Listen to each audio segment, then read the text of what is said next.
24 years in the real estate business. Is it scary when I say that, Laurie? Yes. over 2,000 transactions last year, just under $1 billion. And although we're in a numbers game, I think you're going to find in the time I spend with Laurie today, numbers are a result of people. Laurie, welcome. Thanks for spending time with me today. Thank you, John. Can't imagine anywhere better to be than right here. That's the best answer. It's true. I really appreciate you having me on. Good. So let's jump right in.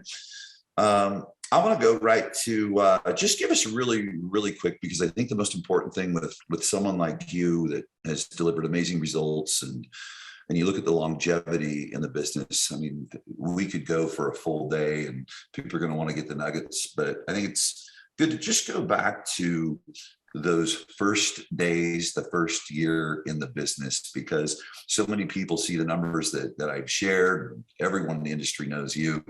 But I think it's really important to find out, what did you have to go through? What were the challenges to get here? So take us back to the beginning real quick. Wow. You put it like a big smile on my face when I think about going back. Yeah. 24 years. I keep saying I'm going to lie and say 10 years because it'll make me sound younger, but yes, it has been 24 years. And, constantly when I think about the very beginning, I was really lucky because I made it a point to surround myself with anyone I knew that had experience in real estate, because what I did know for sure is that I didn't know what the hell I was doing. And it was, as it was then, it is today. And it was about the people who I was going to surround myself with, the people who weren't afraid to give me real transparent advice. Like, look, you want listings, you want to build your business, go sit in open house 5 days a week from 9 to 5, go knock on doors, be consistent with your postcards. And I knew if somebody was telling me something I didn't want to hear, it was likely what I needed to hear. So I learned early on is that I needed people around me that were not afraid to be very transparent with me and hold me accountable, right? Go do this and you'll get that. So I actually, when I started out, just give you the quick bio of beginning real estate for Laurie. So I grew up in a family of real estate. I always say I went to my first open house when I was 10, and you and I have that in common, John. So my mom would throw me in the car and I'd help her show the houses and what have you. And I actually swore I'd never do real estate, and then found myself 25 years ago as a single mom with 2 kids. And I called my parents and I'm like, look, what am I going to do? And my mom goes, you're going to real estate school. And I'm like, not happening. Called her back, 48 hours. What am I going to do? She's like, you're enrolled in real estate. You start on Monday. So, got my license. I've always had this can-do attitude of somebody tell me, what's it going to take? What do I need to do? And never been afraid to fail. Always say my biggest claim to fame is that I'm excited when I fail, because when I fail, I learn and I get better. In the early years, didn't have a dollar to put into real estate. I sat open houses, usually 3 to 5 days a week. I figured the neighbors would come in. We call them the looky-loos. I refer to them as my future sellers. And I would sit in open houses. I would ask any real estate agent that had a listing, if you have a vacant property or people who are working, I would love to just sit there. You never know who's going to walk in. And I built my business. I was very consistent with it. I have always been, from the beginning, John, not afraid to use this, right? You call it now our $1 million moneymaker. Well, I didn't know back then it was going to be $1 million moneymaker. Right. And I think it was like an old, big, clunky one anyway. It didn't look like this. It was the brick. Yeah. I'm going to age both of us. We know what a brick is. And I don't know if that's bragging or we're just throwing ourselves under the bus here. Yeah, you just hit us with an 18-wheeler. But I had the really good fortune of my parents and I come from a family who really believed in service and giving back, and they're very loving, wonderful humans. And my mom would tell me from the beginning, she'd say, yes, these people, yeah, they need to buy, they need to sell. It's a lead, it's an opportunity. But she'd square me up and she'd say, these are human beings with needs. Connect with them, build a relationship with them. And in 25 years, they're still going to be buying houses from you. And I'm here to tell you, John, we are in the 24th year. Our repeat and referral business, because of the system that I put in place year over year over year, I'm just humbled and I'm honored to be able to continue to serve these people, you know, and it allowed me to, over time, when we decided to build a team, to turn over my book of business and let others have the good fortune of that book of business. So, you know, nothing's easy. I have worked really, really hard. But I've been pretty consistent when it comes to the biggest thing, those relationships, nurturing the relationships, following up, and understanding, being consistent at what you do. I started years ago. I'm known as the bus bench lady. Okay, that's kind of creepy, but okay, I'm the bus bench lady. You know, better than the bag lady. Yeah, exactly. I don't know. They're both. We'll see. Bag lady, bus bench lady. But, you know, I couldn't afford $250 extra a month, you know, 21, 23 years ago. And every single penny I had went back into my business, right? I was on like some get rich quick scheme. I was building a business, very different than just wanting to sell homes. Love selling homes, but wanted to build a business. And people call me till this day weekly, you know, tell me about, do the bus benches work? How do your bus benches work? I see you everywhere. And I say, well, I'm in my 23rd year. I've never taken them down. I'm super consistent. I add them whenever I can put money back into my business. You know, when we went through the whole pandemic, and I remember actually having a conversation with you, and here all of us have all these marketing bills and all this, you know, all these commitments. And the day I heard about the pandemic, I immediately turned to Camilla and I said, you know what, look, we can shut it down and float for about 2.5 to 3 years without letting anybody go. Who knew the real estate business was going to be what it turned into? And what we did was we took those bus benches, about 60 of them. Again, it took 23 years to get to that. And we pivoted that, and it said, you know, we're here for you, stronger together. We moved away from real estate to letting people know you're not alone. This is community. So when asked my superpower, it's the most basic, boring thing you've ever heard in your life. By the way, I'm a pretty basic, boring person. I'm not super social. I'm a little bit, you know, I find myself awkward, but I care deeply for humans, and that human interaction and listening to what people's needs are and serving the human, whether it's agents, my employees, consumers, it doesn't matter.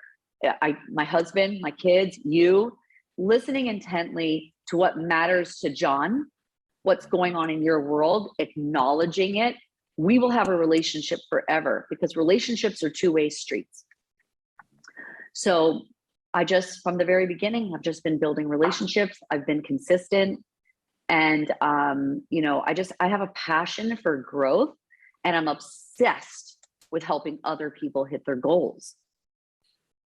It's beautiful. Well, okay, now I need a drink.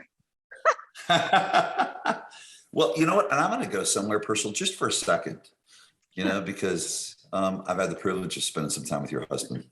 And I think it's, you know, you know this, and you carry yourself this way.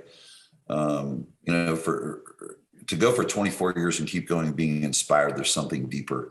I think there's this, you know, those values your mother, you know, deep rooted in you. This is a human being. It's not a buyer or a seller. And then when you looked at the market shifted, it was real easy for you to go to a message that was heart-centered, because, oh, that's right, you know, everything comes full circle. You were in that spot. But let's come to this point here, because there's women entrepreneurs that are inspired by you. There's women entrepreneurs that are exposed to you through this. You coach women entrepreneurs, some of these great women entrepreneurs that are coaching with you.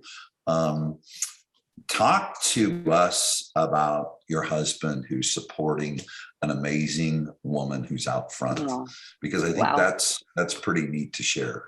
I absolutely will. And I want to make something like super clear is that the reason I'm standing where I am today and have the privilege of leading a company has all to do with the people in my world, right? I did not build this by myself. There are a long line of exceptional humans that came through my life and are maybe not there right now, but some that are there right now. And you don't win by yourself. You just don't. I would love for someone to show me any human being that has built something that is serving others that they did on their own. So yeah, I give all my gratitude to every coach, to my company, to my family. You don't do this alone. And when you're in sales and you got a hungry belly like me, like I just can't stop. Like I am all gas, no brakes. You know, last week I was kind of down for the count for like 7 days. And I didn't know what to do with myself. I kept going. I kept working. And they're like, you need to rest. I'm like, I can't. It doesn't feel right to me. If I rest, that says I'm sick. So I'm not resting. But my husband, and I relate this to your friends, to your family, to your children, is you've got to engage people and have the family why. Why are we doing this? Why are we willing to get up every day, whether it's easy, whether it's hard, whether I wasn't feeling good? And for me personally, especially with my husband, I always say that he gives me my wings, right? I kind of feel like a butterfly. If you were to relate me to some sort of a bug or an animal, like I'm just all over the place, but he really gives me my wings. He understands me. And I actually really understand him. He's a mountain man. He wants to be like you. He wants to be in the forest. He wants to be hiking. He needs to be with nature. And like, I don't. So we get each other. And I like to approach my marriage the same way I approach all of my relationships. Like I need to know in your relationship and mine, like what's important to John. How can I be of value to you in your world? And it's the same thing with my husband. You know, he knew when he married me that he was getting a fast Maserati, and I'm, you know, and he's with his Ford F-150 truck. And you know, it works, John, because we respect and we trust one another. And I feel like that with everyone in my life, with Camilla, with Matt Weiner. I could go through the whole list of people. That's how I feel, is that I have the right village. And I have the privilege of coaching many of your coaching clients. And what I realize when I'm getting to meet with these people is that, my gosh, the level of trust they have for you, the level of trust that they put in you, like those are the people you want in your life. You know, you have taught me, and I hope everyone hears this, if you hear nothing else, you've taught me to say no when I'm supposed to. And you've taught me to stay open for the possibility when I'm supposed to say yes.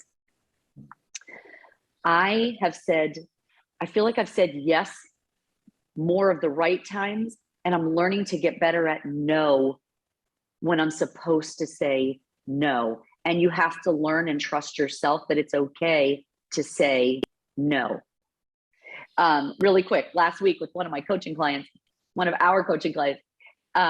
they were telling me about. They came to you when I put you out there. It was like, well, woo, Laurie Reeder. I like to live in a world of hour. You know, I'm an hour person. But they were saying to me, I'm so frustrated. You know, like I'm interviewing and I had 4 interviews and like we're just not aligned. And I'm like, those are not your people. It's okay. Those are not your people. If you're not getting what you want, it's simple. You haven't talked to enough people. You know, we get so caught up in what's not happening. And I find 99% of the time, I just haven't spoken to enough people. It's amazing. The solves are so simple. It's really good. Well, and thank you for all that. That's really important because now it takes us back to, Laurie, what people, you know, we started with this big business that you've built. We look at the numbers and something that people aspire to, but then we go back to the foundation of it, and it's people. And I think a big concern people have, and you and I talked about this when we first started working together years ago, is you were doing one-on-ones with everyone every single week. And Every week, John, every week. you and I disco danced around that one for about 6 months, I think. Maybe longer. And maybe longer. And so talk about that, because you had built this business where I don't recall. Do you know where you were at transaction count wise when you were still heavy in the one-on-ones, roughly where you guys were? We were likely sitting around 450 to 700. So let's say 500 to 700 transactions, give or take. You know, one of my biggest passions, and I only get to see it in the rearview mirror, is that what's going to work at scale, you really need to put in place as soon as possible, right? Otherwise, it's like, okay, 500 transactions, everything's working. 700 transactions, everything's breaking. Now it's working again at 700. Up, we're at 900, everything's breaking. You know, it's very interesting that we fight it all the way up. We continually fight the obvious, and that is that you have to protect your time. You have to leverage what's sitting in front of you, and moving, pardon me, moving in to more of what I would call a group coaching setting, accountability groups, you know. And also the difference is, I can tell you from just watching the data, because I've got the data now, is that humans together will accomplish more, including in an accountability group, than just you and I. Okay? Human beings, they want to please one another. That's how we're built. This is how we are naturally built, our DNA. We want to please one another. We want to win. We want to look right. We want to be competitive. We want to help one another. We want to lift each other up, and we want to win together. So for anyone who's building a large business, and I don't care if it's a small business and it's going to become a large business, because to me, like, just bring me anybody, 1 agent, 2 agents, you want to get to 50, let's go. The behavior at 50 actually needs to be the behavior at 2. So good. Because you are building those, like you call them core principles. For me, like, it's a pillar. What are the few pillars inside of your business that are going to take you from 100 transactions to 2,000 transactions? Why do we have to keep fumbling and hitting the wall and watching it break every 2 to 3 transactions, as a 2 to 300 transactions, as opposed to building that solid concrete pillar at the get-go? And the reason, I didn't have the tools. I didn't have you. I didn't have this environment. I wasn't sitting in rooms with you and Dan and all these badasses. By the way, when I was in those rooms, and when I get in those rooms, I still feel like a little bug. And that's how I know I'm in the right room. Well, I want to share something with you. I was with Dan. Oh gosh, where were we? I don't know. It was about 3 weeks ago. He was asking me about my coaches, and we were chit-chatting. He said, do you know who I would coach with? I said, who? He said, Sanit to get my systems dialed in, and Laurie Reader for leadership. It's interesting. How about that compliment? Yeah. Dan Beer. Yeah. It's funny that you just said that, because I get the privilege of communicating with Sanit. And when I'm having a system problem, I reach out to him. And he'll tell me, well, good, I can help you with systems, and you can help me with leadership. You know, so I love that. What an honor to just hear that. Mm-hmm. Thank you. And so let's go into that, because let's look at real quickly, right? Because here's what happened. Like, what had to happen? You know, sure, there's, okay, you can't do the one-on-ones. Unpack for people, because I'll guarantee you most people are sitting there. Well, I hear it all the time, Laurie. I've got these 10 or 15 people though, but how am I going to keep the connectivity? How did you go from, okay, I'm doing one-on-ones, to with everyone to those legacy ones to now you're more here from a vision perspective, but you've built this amazing culture while not diluting the experience people have with you. Yeah, I would love to talk about that, John. And I'll tell you, my passion to coach to is about building community, the foundation of the community, the expectations of the community. And when we shifted away from these deep dive one-on-ones, which were drowning the sales manager and drowning the trainer and drowning actually the agents, for us, it was, I don't like to do anything fast, right? When we put something in motion, I like to gingerly let things roll out. I don't like to take a bat, hit people on the side of the head. I like to give them a little nudge first. Because I think, again, we're dealing with humans and change. And I do notice that some people like to move a little fast, and that's okay, but just put yourself in their shoes first. So we just basically started out. Now, we started these accountability groups. We're 60 agents now. We started this when we were 30 agents. And doing like groups of 10 to 12. So I believe we had somewhere around 2 to 3 groups. And we would get people excited about it and let them know, you know, in lieu of one-on-ones, we're going to deep dive together. We're going to win together. We're going to hold each other accountable to the income that we want to earn.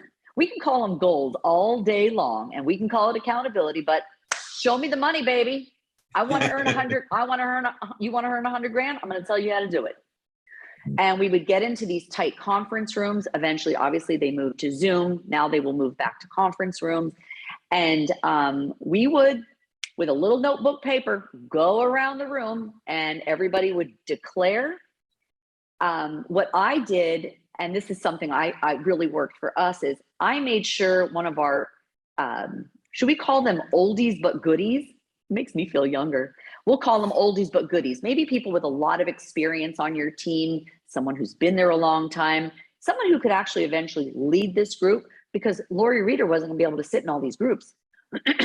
Building the and legacy agents, Laurie. Legacy. I'm going oldies but goodies. Legacy agents. They also talk about building leadership and community, is that the legacy agent ultimately could run the accountability groups, right? Because the agents, that's who they want to be near. They want to be near your legacy agents. They want to get in a room with all your rock stars. So, you know, it was very uncomfortable for the first, let's say, 2 to 4 sessions. People felt weird. It was awkward. You know, you can't bring your coffee in. You can't bring your crunching bag of Doritos in. You know, if we catch you on your phone, you're out. I mean, we were pretty rigid, John. But then that community takes on its own life. And you, the leader, let's say you're the leader of your team, you, the leader, kind of become insignificant. And for me, that's lifelong leverage. You're building leaders, you're building community, your team is rising up with production, and you continue to build more and more leaders. For me, John, honestly, I know it's an accountability group, but it built leadership. It built leadership. And when legacy agents would see another legacy agent, they were like, yo, put me in that room. So I'm not against a one-on-one. I mean, if somebody's having an issue, like we got a serious something going on, like you got to get in there with them. But the challenge with one-on-ones, I get it. I'm sorry, I'm so excited when we talk about this. The challenge with one-on-ones is that is not the time and space to cry and to commiserate and talk about their boyfriend broke up with them, or sadly somebody's ill. You dilute someone's success when you allow that to come in to the accountability piece. That's what goes on in one-on-ones. It doesn't go on in an accountability group with 10 people. Now, you have somebody on your team. Remember, we're dealing with humans and they're going through something. Man, I'm on it like Johnny on the spot. I don't care who you are. You got a problem, your dog's sick, I'm writing you a check. You got something going with your grandma, I'm coming to your house. You can cry in my lap. I want to be there for you. I am passionate about your personal pain and your win, but it doesn't belong in an accountability group which we got away from. And that's what went on in one-on-ones. That's what agents believe in a one-on-one. It's just, I get to hang out with Laurie, or I get to hang out with the sales manager. That's not moving production forward. Doesn't put money in their pocket. They get discouraged. They leave. Sorry, I'm talking so much. That's why they call it an interview. You know, I got a lot in my belly. Like, I got a lot in my belly. Well, you got more in your heart. That's the big part. This is really, really good, because it's when you take a look at what people are hearing is this empowerment in the enrollment process. When you get when you free yourself up like this now, Laurie, you were able to see it at this 30.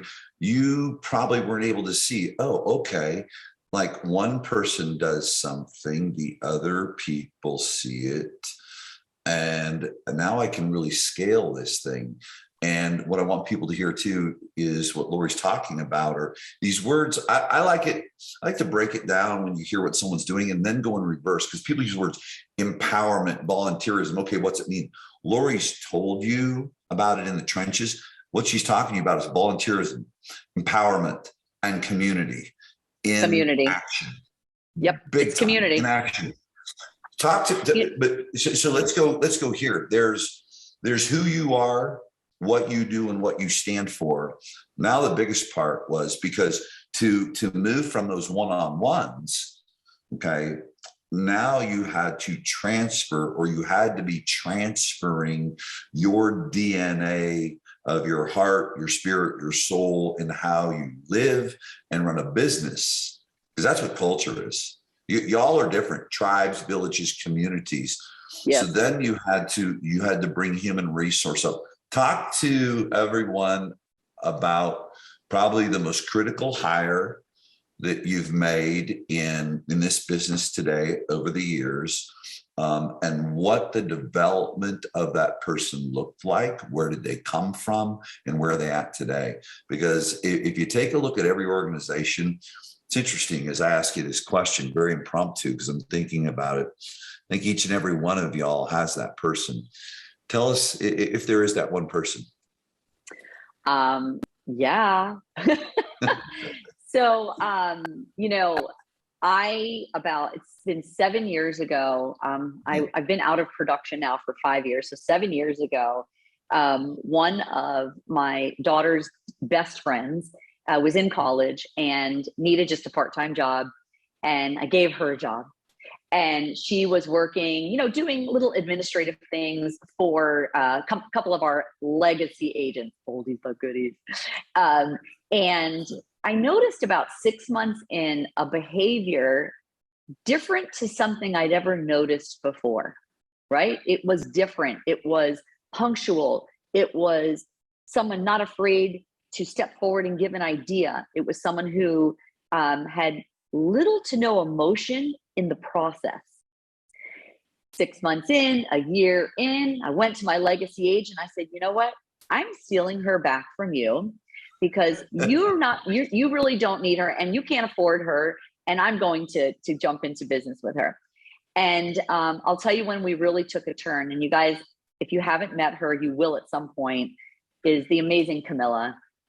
John and she are very good friends. And John, you've changed her life in such a way. But I'll tell you when it all changed. This is when I knew that I had my integrator, that I had my my person, the person who understood, who she got it, she wanted it, and she had full capacity to do it.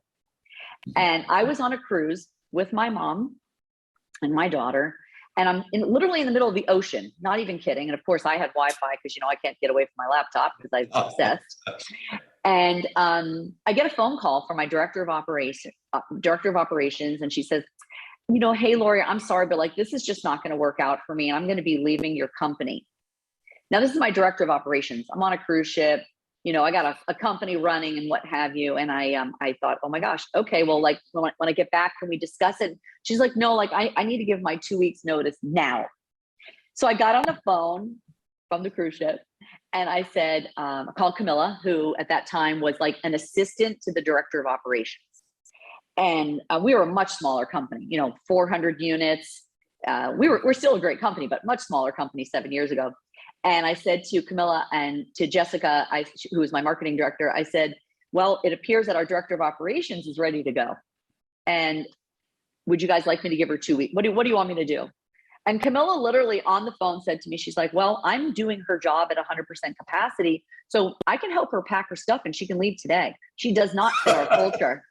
I never heard this story. Yeah. She's like, Laurie, she just doesn't fit our culture. I'm going to actually put her stuff in a box and I'm going to go and deliver it. And I was like, are you sure? She's like, yeah, I'm already doing her job. I've got this. Go enjoy your cruise. Have fun. I'll see you in a week. My. Came back. And what I want people to hear and know is that there's no magic pill. There's no magic button. Not everyone's going to get lucky and go out and hire the most amazing integrator on the planet, but you can pour into people. You can develop people. You can give them what they need to be the best they can. And that is one of my passions, John, is like, if you come into my world, you're going to grow. If you don't want to grow, don't enter. I should just put a no growth sign, no enter sign. And Camilla, we worked so hand to hand for about 2 to 3 years. And that puts us around the 5 to 6 year mark. I would say in the last 24 months, she pretty much gave me the bat and said, can you just like scoot over? You're in my way, So I am a believer that we can get lucky and hire from the outside and be surprised. But the opportunity to have a human being grow up through your company, whether that takes a year, 2 years, it doesn't have to be the long journey that she and I were on. It's priceless. And I'll tell you that there's nothing I wouldn't do for her. My goal is that she'll be a millionaire before she's 30. I am passionate. How old was she when she joined you, Laurie? She was 20. How old is she now then? 27. She'll be 28 in May.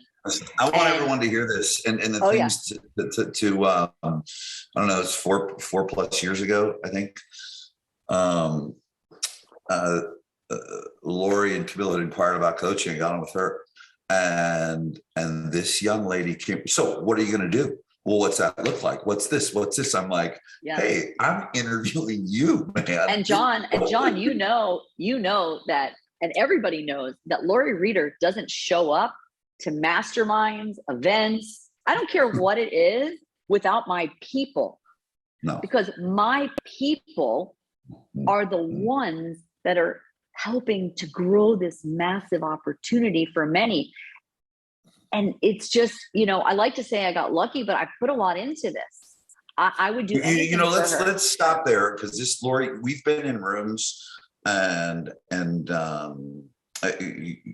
over and over and over again. You're a lifelong learner, but maybe 10 to 15% of the people in the room will pay for an employee to be there. Maybe 20%. They don't. And you always have, and when you can't, you send them. Whereas people think I can just bring it back. What happens? What would you say to a leader, Laurie?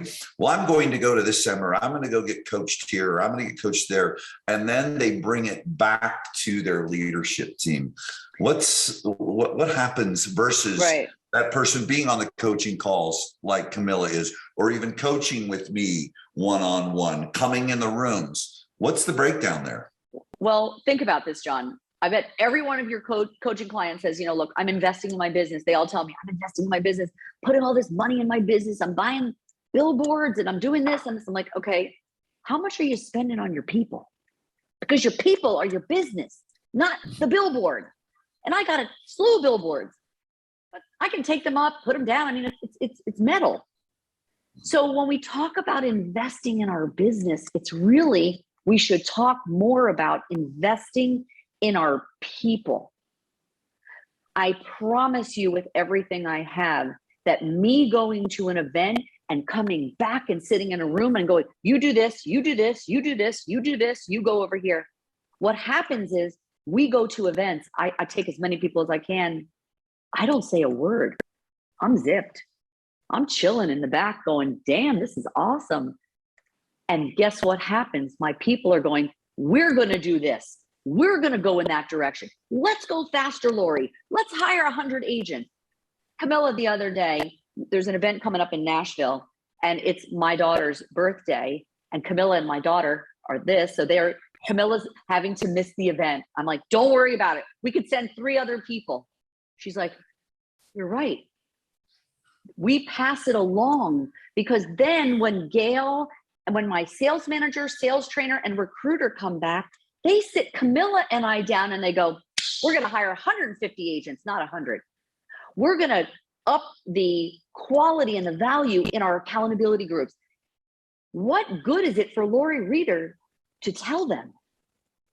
I don't need to anymore. I have a third party that they're going to listen to, and actually they're going to execute. You have to get away from thinking that you're the only person that can educate your leadership and your company. I'm scraping all over the place looking for people to come in. I'm like, I'm constantly asking you, John, what do you got for me? What kind of group coaching do we have? What can we do? Let's go. You know, but I think people are confused about investing in their business. They think that's postcards. They think that that's, you know, all the little things that we all need, you know, all the shiny objects, because, you know, I like shiny objects. I'm very blingy. So I love, look at my cup. I'm very shiny. But I would say when you budget for your business, when you're doing your budget, I don't care if you have 1 agent and 1 admin or 100 agents and 40 admin. What is the budget to invest into the people in your company? Because the people are going to get you where you're going, not the billboard or the postcard. Well, I'll give you an example. I need, you need both. You need both. But right, and people talk about it, Laurie, and I want to help them with this, because this is the fortunate situation, having a long-term relationship with you. So I get to hear, I mean, there's so many things we work on, but I get to hear these things from employees. Someone's on vacation, they walk into a beautiful hotel and their room is dialed in. You've got gifts waiting for them, or something like that. I mean, very much so. I've heard all you have your antenna. It's not just the normal. What I would share with people when Laurie's saying that, okay, great, there's birthdays and there's this and that, but yours is a surprise and delight to people. Would that be a fair assessment, just from my observation? Yeah, I mean, so from the beginning of our interview today, we talked about human interaction and connection, and how you and I, or myself, let's say my client from 24 years ago, is still sending me business, is because I'm in tune to them. I know what matters to them because I'm listening, and I genuinely care about their experience. I mean, all kidding aside, when you came in to our last event, like, I know I'm watching and I'm in tune to you. I know what you like. I know what would excite and delight you. So naturally, I went to Louis Vuitton. I mean, that's part of it, you know, when people are doing things for you, when my people put on events and they get into their hotel room, I mean, they walk into a surprise, you know, I'm watching, I know what excites one and what delights another. And if you want human beings to grow your business with you and make you very rich, I strongly suggest you listen to what matters to them. Yes. You know, I want to share something with you that I used to say in every single interview when I was the one interviewing agents. And this is a deep passion of mine, and I live it. And I would square you up across the table, John. I'd say to you, here's reality. Listen, I like everything we're talking about. You're awesome. But at the end of the day, John, if I can't make your life better than what it is now, we will not be in business together. Because I know that when I can impact someone's life, that it's going to be a win-win. Most employers, they're in it for themselves. And I understand you're running a business, you have to make money, and I get it. But at the end of the day, when you want massive growth in the real estate space, you better be paying attention to people, and you better be making sure they know you care about them. Period. This is good. Let's go into this window, because, you know, I haven't even shared this with you. the bricks and mortar question comes up all the time, especially over the last year, I would say, as different environments have opened more. I'd say a lot over the last 6 months. But I'd go back a year. Because I've been there. I don't know, I think it was 4 years ago. I walked in and felt, and I remember when I was a branch manager, I felt the community. I spoke at that beautiful building in that office. You could just feel community. And then because of what we went through, it was all taken away. And here's what, if you haven't figured out, Laurie's an amazing business person, but amazing business people. Their superpower is human beings. And that is her human beings. That is her superpower, her human beings. They're their own human beings. But like your superpower, your bread and butter, your community, Laurie, when that happened, it was stripped away from you. Gone. And as you continue to grow, what you want to do and just respecting everything is something, I'm going to think of everyone that's involved here and look at how we can shift. Talk to everyone, because I think they've heard this, like gathering, tell them about, what it looked like in a typical week in your environment, in the office, to what it shifted to. And yet, if I'm not mistaken, you had your highest net agent population growth in that time where your superpower of in-person was taken away. Fair to say? 100%. I mean, yeah, 100%. So we talk about concrete pillars, right? So in a big pillar of concrete, when I started to build this company and this team, really get intentional with it, let's say 10 years ago, 11 years ago, there was no negotiation that every single day, like clockwork, because I want to treat it like a Fortune 500 company. We were going to show up at 8:30. We were going to be together in a room, and we were going to script, and we were going to fail, and we were going to win. We were going to discuss. We were going to go through tactical things so that we could be better at what we do. So the pillar, the concrete pillar, was in the ground. Now all of a sudden, I think today or yesterday, the 13th was when we all shut down. And we all went home, and Camilla and I looked at each other and we said, as soon as I figured out how to work Zoom, which is really funny now thinking back about it, we are going, and trust me when I tell you, if you were leading a company at that point, there was a lot of heavy heart, a lot of fear, a lot of unknown. I'll never, ever be able to thank you, John, for holding my hand literally 24/7. I would have died without you. It was really tough. It brings almost tears to my eyes thinking about the unknown and what was going to happen. But what we did was we said, we're going to still control the outcome. We built the foundation. We're going to take everything we did offline in person, and we're going to move it online immediately the next day. Bringing in anybody who could understand Zoom to start training everybody on Zoom. We never missed a day or missed a beat. Very next day, we were on Zoom and we were talking about the big elephant. This is going to be hard. This is going to be new, but we're going to behave the same way we've behaved for 10 years in person. The only difference is I cannot touch you, but I can see you. And we never stopped. The calendar was still packed. We still invited guests. We met every day at 8:30. We actually upped our Zoom meetings. Every training that was in the office was now on Zoom.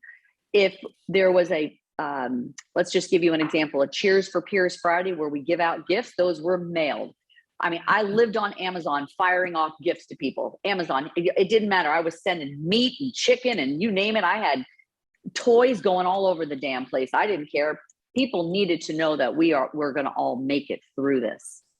So the community that we had already built, because it's a concrete pillar, we just took it online. And as we've moved through this last 2 years, we all know now that, obviously we can get together and feel a lot safer. And I think we're good. I think so. I mean, I'm in the heart of spring break here, and there's like 10,000 naked drunk people. So if we don't get a COVID wave here, we're good. So because I'm in Fort Lauderdale. So what we've done as well to continue, because what we realize is that as soon as people, things were getting better, people want community in person as well. So we have now monthly events. We have our monthly sales meeting in person. We do, it's a constant party basically outside of the work, actual work. And we're a hybrid now. So our office is open and running. We actually redid the whole office. It's gorgeous. And we have agents going in with clients. We do trainings and all kinds of things. So we just took all that culture. And that's why it's important no matter where you are in your business. 1 agent, 100 agents. Like what are your pillars that will take you through any market? What are the pillars that are going to help you when if there is another world pandemic, whether it's, do you have money saved up? Are people going to still feel attached to you just because they can't touch you and they're on Zoom? I mean, you and I, nothing changed. I feel like our relationship just continues to evolve. So it has nothing to do with it. It has to do with how you treat it. I think a lot of people just shut down and went away instead of supporting their people. I mean, our people needed more support than ever. Maybe not in real estate, but they just needed support. I mean, we had moms and dads living, in these small areas and having to be on Zoom, and we all had to get used to it and be patient, barking dogs, crying babies, and it was all good. I mean, it's what it is. So I think it always goes back to your foundation, your culture, or your community. Like I love the word culture, but I really like the word community better, because community holds everybody accountable in the community. Like you can't just hang out there. You got to be giving. You want to give and you want to receive. Yeah, really good. I want to close on this piece, and because I know that it's typically a ceiling. I walked through it with you. I can still remember. I remember these calls. Actually, maybe it was a year or so ago. You'd sit back on the Zoom. You'd sit back on the Zoom, and you had, which you always have done, but it was this time where you just let go. Needed to hire. And I want everyone to hear this. And it so mirrored my mentor. He said, listen, I'm going to take the risk and step back and not step in, because if I step in, I'm not going to allow you to grow. Because right. I mean, listen, business was great. And, Camilla's a workhorse. I mean, you can't outwork her. You can't. And you're a driver too. But the beautiful thing I watched you do is sit back and say, it was the greatest exercise. Hey, it's up to you. I'm giving it to you. I'm giving it to you. Yeah. You did a great, do you remember that time frame? I think we're looking for an operations manager. I think that was the role do you remember that window? 100%. And I want to talk about that window just in context, because it's relative to that letting go. You let go and gave it when you could have gone out and done this and said, no, I can't grow if I don't let go. Talk about that window. Just talk about letting go as a whole. And it was a really big growth time for me. I'm really grateful for it, but I'm really passionate about this. But imagine that you call an Uber to pick you up and they arrive and you say, okay, get out, I'm driving. Right. So, that's kind of like what we're doing as leaders. So where my business changed and where I was able to pass the torch, if you will, of course, I'm still very involved, but pass that torch, is that we as leaders, we have to tell the people in our world, look, like I tell Camilla weekly, look, I trust you and I expect you to fall down. I expect you to fail. You are not getting this perfect. We're not looking for perfection. We're looking for progress. You have to give your people permission to fail. Otherwise, they can't grow. You must let them know that you trust them. Of course, if you don't trust them, then get out of business with them. But if you trust them, there is going to be a curve where you've got to pass that torch. And what I realized was, one, I have so much more at this point to offer, in my opinion. Like, I want to help a lot of people. And I trust that Camilla will go in the right direction. I'm here when she needs me, of course. But I tell her all the time, and I tell my directors and my leaders, have you given everyone in your life permission to fail? Did you tell them you trust them? Did you say, here's the playbook, you're going to F it up? It's okay. Maybe you can do better than I can do. Go. Because people are scared. The employee, the driver, your integrator, they don't want to disappoint you. And it's because you didn't give them permission to fail and you didn't tell them you trusted them. So when you're talking about the time when she wanted to hire a director of operations and she kept asking me, what do you think? What do you think? And my answer was, oh, I'm good with whatever you decide. I trust your decision. Will it maybe go south? Maybe it doesn't work out. It's okay. It's okay. You've got to know that this is now your seat, not mine. So always think about this simple exercise when you've got these great people in your life and you're hovering over them, and you're not letting them do their job, and you're not telling them you trust them. Tell them it's okay to fail. Just think about that Uber driver. Just pretend like you paid for the extra the extra fancy one, like they say, like the black car or whatever. You pay an extra black car, Uber X or something. Yeah, right. And it pulls up in your porte cochere, and you say, "Okay, sir, you can get out now. I'm driving." Like, why'd you call them? So why do you have these people in your life if you're not going to let them do their job? And you, as the leader, you better get right with failing, and you better get right with knowing that that's how people win. You got it. You have to align yourself with that. It's what it is. So beautiful. Super, super good. Here's what I want to end on real quickly. 2022. It's what is this? March 12th. Crazy. What would you say? What's the one piece of advice you would give? We're sitting in, it's the beauty of a video and an interview like this is it'll never go away. It's always going to be here. We get to look back at it. And yeah, it's pretty neat. March 12th, 2022. We're sitting in an inventory environment. A lot of things going on in our life around us. What's the one piece of advice you would give to a leader today? It's going to be the same piece of advice I would give no matter what's going on in the market, especially with low inventory, but I don't care what's happening. I am going to lead my people with activities. I'm going to lead them through activities of what's going to get them what they want. In the past, John, let's say the last year or two, outbounding and circle prospecting kind of gone away. Right. But imagine now, like, we can call into a neighborhood and say, hey, Mr. Smith, I see you paid $400 for your home 3 years ago. I have a buyer, Mr. Jones. He's willing to give you $950. Does that intrigue you? I have a sell now, move later program. You can actually stay in your house and enjoy your cash. Come on. I mean, if I'm a real estate a leader, I am coaching my people to get on the phone and do the activities, because you and I both know this is a numbers game. You talk to enough people, you get everything you want. I tell our agents every morning, you wake up, when you get one little piece of your eye open, turn on that MLS. I want you to see how many properties came on and went pending. And then I want you to ask yourself, how many were yours? And if not enough, even one, then you better get your butt back on that phone. And if I'm a leader and I'm growing my company, because that's what we do, I don't want to say the word, but I'll say the initials. KFR. Every day, all day. Keep recruiting. Keep recruiting. Keep recruiting. Because at the end of the day, that's what grows your business. Awesome. Yeah. Laurie, we can go on forever and ever, and we'll probably do it again sometime. Ladies and gentlemen, if you're listening, if you're watching, and you're interested in learning about coaching with Laurie, Laurie Cheplaklifecoaching.com.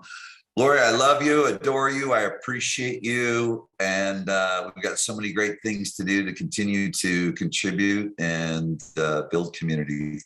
Thank you so much. Thank you, John. I am honored. Thank you so much. Thank you for changing my life, my friend. Have a good one. All right.